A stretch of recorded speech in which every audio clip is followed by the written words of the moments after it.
Quando o sol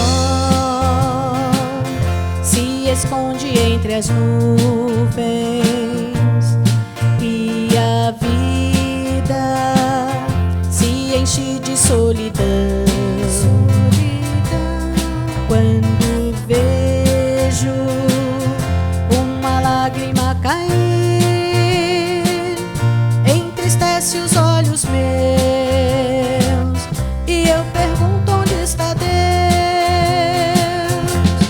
Deus está entre as rosas do caminho. Deus está naquele espinho que feriu a tua mão. Deus está no olhar de uma criança.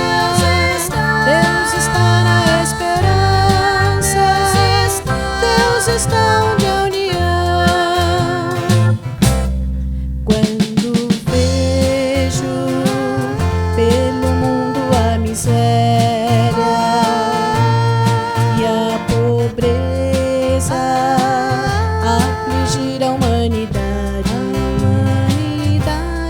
quando sinto que na terra entre os homens reina a guerra, eu pergunto: onde está Deus? Deus está nesta mão que se estende. Deus está em quem te ofende, também em quem te dá o perdão. Deus está em cada sorriso amigo. Deus está no inimigo. Deus está em teu irmão. Quando sinto que a paz é abalada e o amor e a amizade o mundo já esqueceu.